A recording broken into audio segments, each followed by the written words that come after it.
Hello everyone. इस video में हम डिस्कस करेंगे objects of auditing. Objects of auditing auditing का मेन ऑब्जेक्टिव है बुक्स ऑफ अकाउंट्स को एग्जामिन करना, उसकी कंप्लीटनेस, करेक्टनेस और फेयरनेस को शो करना। अब ये सब बुक्स ऑफ अकाउंट्स को एग्जामिन करने के बाद ही ऑडिटर इस पोजीशन में होता है कि वो सर्टिफाई करता है कि जो भी बिजनेस के प्रॉफिट एंड लॉस अकाउंट है, बैलेंस शीट है, वो उस बिजनेस की ट्रू और फेयर फाइनेंशियल पोजीशन को शो कर रहा है या नहीं कर रहा। जब हम यहाँ पर बात कर रहे हैं करेक्ट और फेयर, इसका मीनिंग ये है कि यहाँ जो भी बुक्स ऑफ अकाउंट्स को एग्जामिन किया गया है उनमें कोई भी फ्रॉड और एरर नहीं है। ऑब्जेक्ट्स ऑफ ऑडिटिंग को 3 कैटेगरी में डिवाइड किया गया है। फर्स्ट है main object, second subsidiary objectives, third है अदर ऑब्जेक्ट्स। इनको हम वन बाय वन डिस्कस करेंगे। फर्स्ट है main objects. Main objects of auditing is to gain knowledge about the correctness, fairness and truthfulness of the accounts. अगर कोई auditor सिर्फ ये information provide करता है कि अकाउंट क्या है, ट्रुथ को शो कर रहा है, लेकिन वो कंप्लीट और करेक्ट इन ऑल रिस्पेक्ट के रिगार्डिंग कोई भी इंफॉर्मेशन प्रोवाइड नहीं करता है, तो इसका मतलब है कि उसने ऑडिटिंग का जो मेन ऑब्जेक्टिव है उसको अचीव नहीं किया है। जब भी एक ऑडिटर को अपॉइंट किया जाता है और वो अपना ऑडिटिंग का वर्क कंप्लीट करता है, उसके बाद उसको एक रिपोर्ट प्रिपेयर करनी होती है और उस रिपोर्ट में उसको ये 3 फैक्टर्स मेंशन करने होते हैं।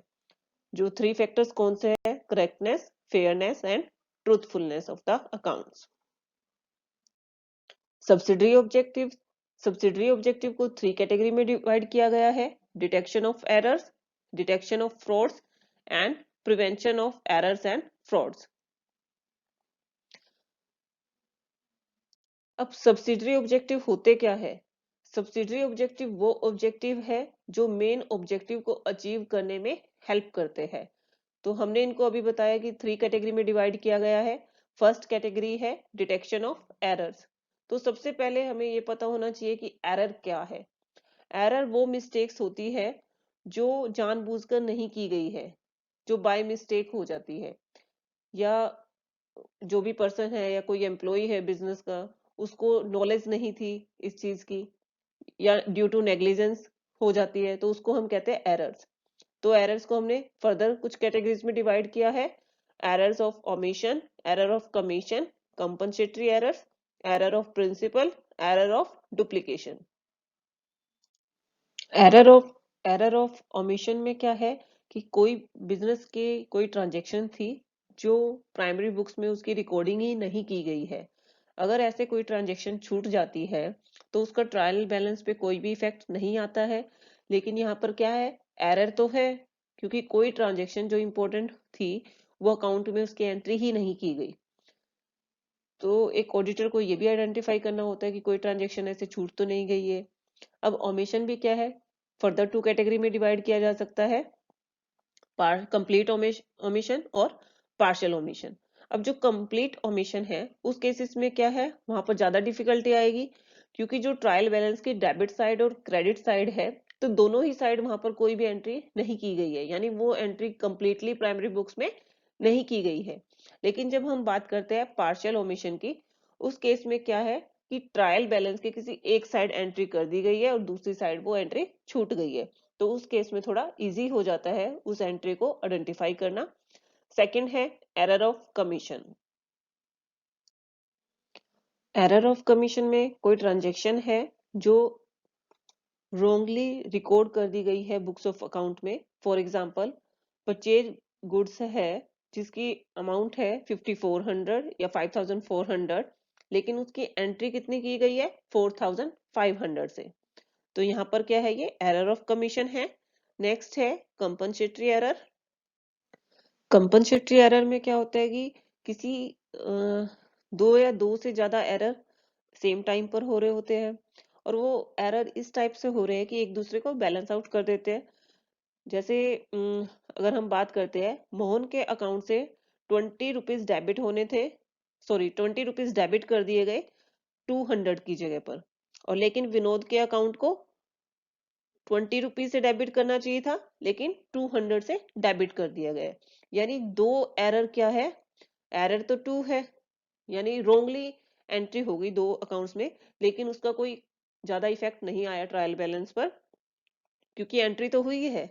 यानी क्या है, मोहन के अकाउंट को डेबिट किया जाना चाहिए था 200 से, लेकिन 20 से किया गया। लेकिन विनोद के अकाउंट को कितने से कर दिया गया, 200 से। नेक्स्ट है error of principle. Error of principle में जो भी मिस्टेक्स होती है या एरर होती है वो किस रीजन से होती है, जब जो एंट्री करने वाला पर्सन है या क्लर्क है उसको double entry system, book keeping या स्टैंडर्ड अकाउंटिंग प्रिंसिपल की कंप्लीट नॉलेज ना हो।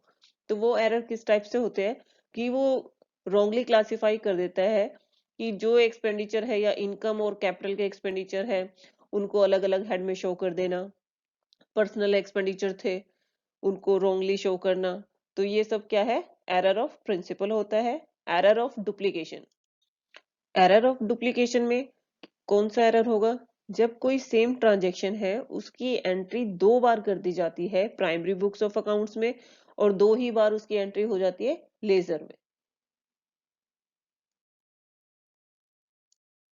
Detection of frauds. एरर तो क्या था, जो जानबूझकर नहीं किए जाते हैं, बाय मिस्टेक हो जाते हैं, जिसमें किसी एम्प्लॉय की कोई इंटेंशन नहीं होती है। लेकिन फ्रॉड्स क्या है, ये जानबूझकर किए जाते हैं और इसका मेन एम ऑर्गेनाइजेशन को हानि पहुंचाना होता है। जो भी पर्सन फ्रॉड कमिट कर रहा होता है वो काफी इंटेलिजेंट पर्सन होता है, और जो भी फ्रॉड वो कमिट करेगा वो काफी प्लानिंग के साथ कमिट करता है, इसलिए डिफिकल्ट हो जाता है इन फ्रॉड्स को डिटेक्ट करना।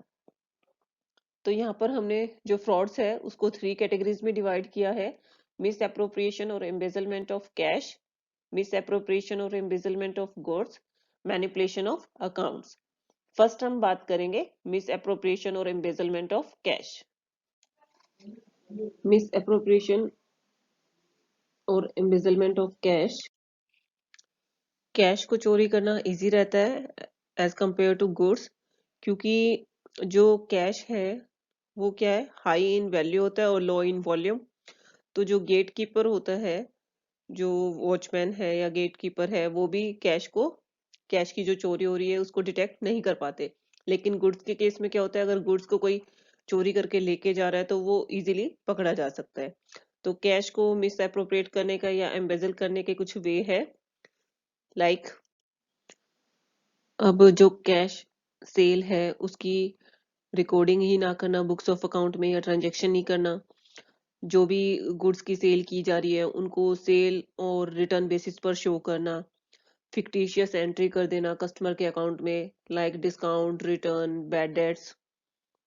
और एक है जगलिंग रिसिप्ट। जगलिंग रिसिप्ट में क्या होता है कि जो अमाउंट डेटर से रिसीव्ड हुई है उसकी रिकॉर्डिंग ना करना, या फिर किसी अनदर जो डेटर है उसके अकाउंट में रिकॉर्डिंग कर देना। सपोज एक से रिसीव हुआ है तब तो उसकी एंट्री नहीं की गई, लेकिन जब दूसरे डेटर से रिसीव हुआ तो पहले वाले डेटर के अकाउंट में वो एंट्री कर दी गई। जब थर्ड डेटर से पैसा मिला तो उसको क्या, सेकंड वाले डेटर के अकाउंट में एंट्री कर दी गई। तो इसको कहा जाता है लैपिंग, टीमिंग और लेडिंग।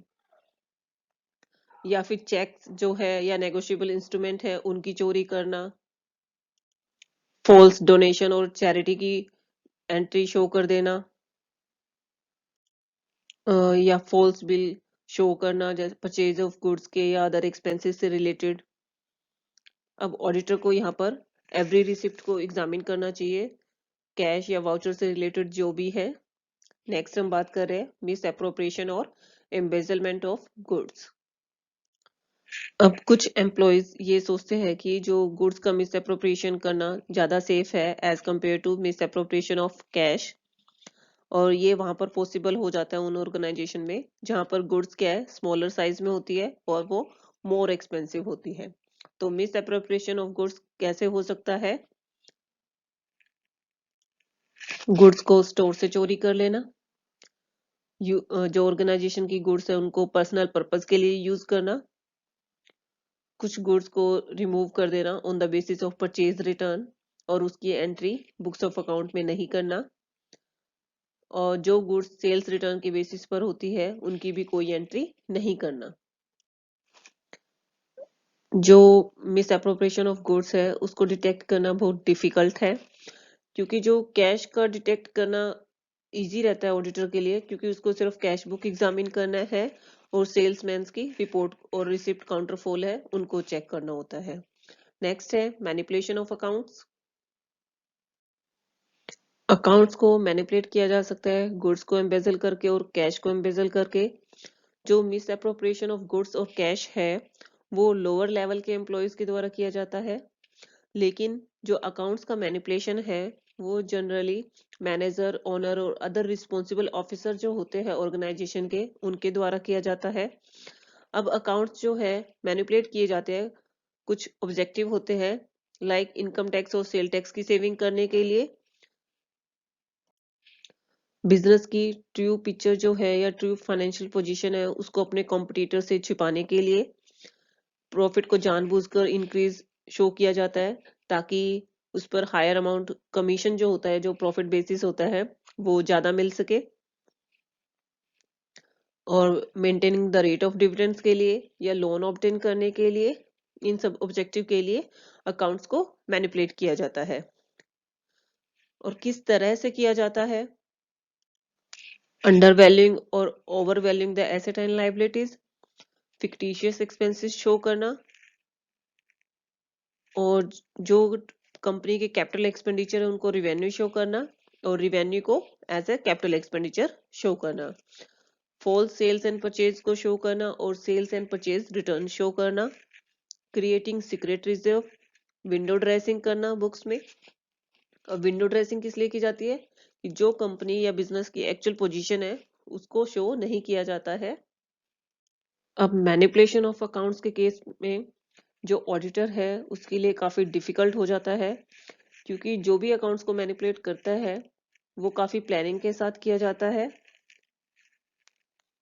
तो इसलिए यहाँ पर उसके लिए टफ जॉब हो जाती है और उसको सभी वाउचर्स और वेरिफिकेशन ब्लड हाउंड्स ऑडिटर की तरह करना पड़ता है। Prevention of frauds and errors, ये इम्पॉसिबल होता है ऑडिटर के लिए कि वो कम्प्लीटली फ्रॉड और एरर को एंड कर पाए। ऑडिटर पे कुछ मोरल प्रेशर भी होता है जिससे वो क्या है फ्रॉड और एरर्स को एक लिमिट तक रिड्यूस कर पाता है। जब ऑडिटर बुक्स ऑफ अकाउंट्स को ऑडिट करता है तो वो अपने माइंड में यही जनरली जिस टाइप के फ्रॉड और एरर उसको बुक्स ऑफ अकाउंट में मिलते हैं उन्हीं को वो एग्जामिन करने की कोशिश करता है हर ट्रांजेक्शन में। और एक गुड और स्ट्रॉन्ग सिस्टम जो इंटरनल चेक का है वो इम्पोर्टेंट रोल प्ले करता है प्रिवेंशन ऑफ फ्रॉड और एरर्स के केस में। प्रिवेंशन ऑफ फ्रॉड और एरर के केस में जो ऑडिटर है एम्प्लॉयज को सजेशन दे सकता है कि कैसे इनको रिमूव किया जा सकता है। यहाँ पर हम यही कहेंगे कि prevention is always better than cure. Other objects other object is the third category of objects. First is moral pressure on employees. Employees aware होते हैं, उनको पता होता है कि उनका जो वर्क है किसी इंडिपेंडेंट पर्सन के थ्रू एग्जामिन किया जाएगा, इसलिए वो अपने वर्क को काफी रेगुलरिटी के साथ और एफिशिएंसी के साथ करते हैं और वे कुछ भी गलत या कोई भी एरर या फ्रॉड कमिट करने से डरते हैं, जिससे क्या होता है कि जो फ्रॉड और एरर है वो ऑटोमेटिकली रिड्यूस हो जाता है। Second is satisfying government officials. कुछ ऑर्गेनाइजेशन है उनके लिए मैंडेटरी नहीं होता है अपने अकाउंट्स को ऑडिट करवाना, लाइक सोल प्रोप्राइटरशिप कंसर्न है और पार्टनरशिप फर्म है, लेकिन फिर भी ये ऑर्गेनाइजेशन अपने अकाउंट्स को ऑडिट करवाते हैं। इसका रीजन ये है कि वो अपना जो टैक्स कैलकुलेशन है इजी हो जाता है उन लोगों के लिए इससे करना, जिससे क्या है वो अपने अकाउंट्स को फ्यूचर में टैक्स अथॉरिटीज के सामने रिप्रेजेंट कर सकते हैं। फुलफिलिंग लीगल रिक्वायरमेंट्स, कुछ ऑर्गेनाइजेशन है जिनके लिए लीगली मैंडेटरी होता है अपने अकाउंट्स को ऑडिट करवाना, like public trust companies, insurance companies, banks. इसलिए ये ऑर्गेनाइजेशन अपने अकाउंट्स को ऑडिट करवाते हैं, जिससे इनकी लीगल फॉर्मेलिटीज कंप्लीट हो जाती है। Difference between errors and fraud. Error और फ्रॉड में एक सिमिलैरिटी है कि दोनों ही किसी भी ऑर्गेनाइजेशन की ट्रू और फेयर फाइनेंशियल पोजीशन को शो नहीं करते हैं। इन दोनों में डिफरेंस है। फर्स्ट है अवेयरनेस। एरर के केस में जो पर्सन एरर को कमिट कर रहा होता है वो उससे अवेयर नहीं होता है, लेकिन फ्रॉड के केस में जो पर्सन फ्रॉड कमिट कर रहा होता है वो उससे फुली अवेयर होता है। Second is intention. एरर जो है यूजुअली कमिट होते हैं अनइंटेंशनली और बाय चांस। फ्रॉड्स क्या है, कमिट किए जाते हैं नॉविंगली इंटेंशन के साथ। Third is reason. Errors occurs due to negligence, but frauds commit deliberately or cannot be committed without exercise. Next is planning. Error के केस में पीपल प्लानिंग करते हैं कि वो एरर को रिड्यूस करे, लेकिन फ्रॉड के केस में पहले से प्लानिंग की जाती है कि कैसे फ्रॉड को कमिट किया जाना है। Next is result. Result of error is not certain, or it may be beneficial or harmful for the organization. But in case of fraud, result of fraud is certain and beneficial for one party and harmful for the other. Next is crime.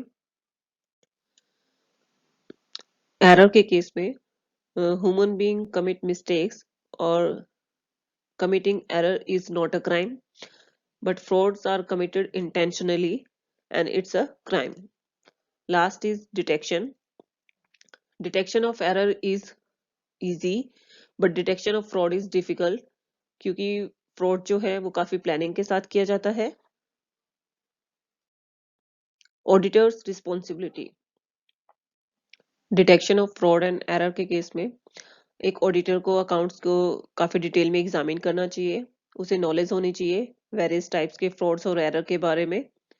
ये auditor की duty बनती है कि वो हर matter को detail में examine करे और उसके बाद ही करेक्ट कंक्लूजन तक पहुंचे। उसे एक ऑडिटर को अपना काम काफी क्वेश्चन और इंटेलिजेंस, कॉम्पिटेंस और रिस्पॉन्सिबिलिटी के साथ करना चाहिए।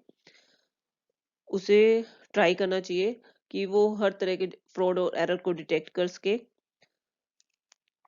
अगर उसने अपनी ड्यूटी अच्छे से परफॉर्म किया और उसके बाद अगर वो कुछ फ्रॉड और एरर को डिटेक्ट नहीं कर पाता है तो उसके लिए उसको लाइबल नहीं ठहराया जा सकता।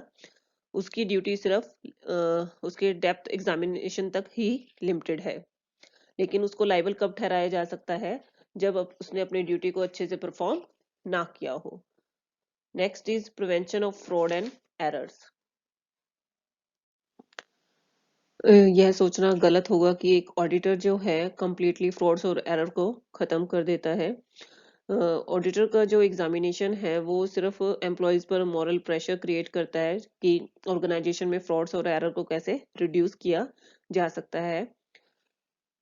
फ्रॉड और एरर को डिटेक्ट करने के लिए प्रॉपर ऑडिट प्रोग्राम होना चाहिए, जिससे और इंटरनल चेक की हेल्प से भी एरर और फ्रॉड को रिड्यूस किया जा सकता है। ट्रुथ यही है कि जो प्रिवेंशन ऑफ फ्रॉड और एरर है मेनली डिपेंड करता है होनेस्टी और competency of employees of the organization पर। अगर ऑडिटर ने ऑडिट कंप्लीट कर दिया है और उसके बाद कोई फ्रॉड सामने आता है तो इसका मतलब ये नहीं है कि ऑडिटर ने अपनी ड्यूटी को अच्छे से परफॉर्म नहीं किया है। ऑडिटर इस बात की गारंटी नहीं देता है कि उसने अपनी रिपोर्ट जो प्रिपेयर की है कि बुक्स ऑफ अकाउंट में कोई भी फ्रॉड नहीं है। अगर ऑडिटर ने अपना वर्क काफी डिलीजेंस और इंटेलिजेंसी के साथ किया और उसने डेप्थ एग्जामिनेशन किया है अपने वर्क का, तो उसके बाद भी अगर कोई फ्रॉड रह जाता है उस रिपोर्ट में, सॉरी ऑर्गेनाइजेशन की एक्टिविटीज में, तो ऑडिटर को लायबल नहीं बनाया जा सकता है। Thank you.